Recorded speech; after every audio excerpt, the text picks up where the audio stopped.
Je ne suis qu'un homme parmi 7 milliards d'autres. Depuis près de 40 ans, je photographie notre planète pour essayer de comprendre la Terre sur laquelle je vis.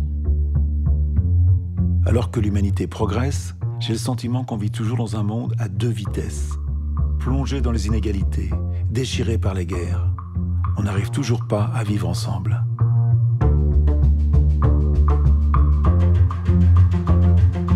Aujourd'hui, naïvement, comme un enfant pourrait le faire, j'ai envie de poser une question.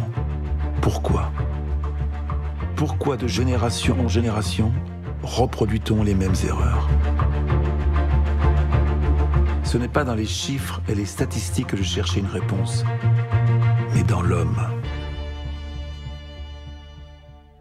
Pour moi qui photographie la planète, c'est dans les visages, les regards, les paroles, que je vois aujourd'hui une façon forte de plonger dans l'âme des hommes.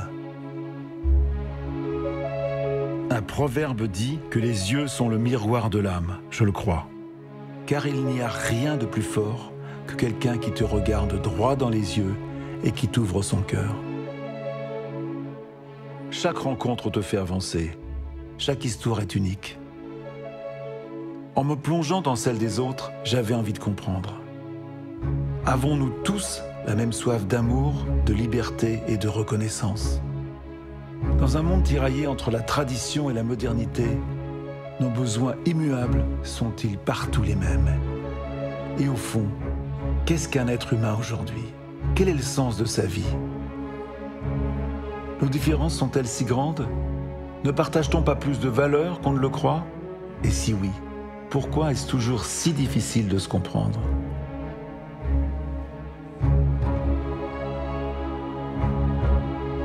J'avais envie de poser toutes ces questions, de parler de l'humanité. Un pari fou, utopiste. Avec mes équipes, nous l'avons pris avec beaucoup d'humilité. Pendant 2 ans, nous avons parcouru 65 pays, filmé la nature et les espaces que l'homme a créés, fait plus de 2000 interviews pour aller à la rencontre des autres. Ceux dont on parle et surtout ceux dont on ne parle jamais. Ceux qui pour la première fois racontaient leur vie. J'ai voulu extraire les hommes de leur environnement, ne garder que les visages et la parole. Imaginez un film où la force des mots résonne sur la beauté du monde. Proposer un voyage à travers des paysages, mais surtout à travers des histoires humaines. Dans Human, il n'y a pas de commentaires. J'ai laissé la parole brute, pure. En mettant au cœur du film les mots de l'humanité, la pauvreté, la guerre, l'immigration, l'homophobie. J'ai fait des choix engagés, politiques. Mais les hommes m'ont aussi parlé de tout, de leur difficulté de grandir comme de l'amour ou du bonheur. Et c'est la richesse de toutes ces paroles humaines qui fait le cœur de Human.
sont prêtes, lance.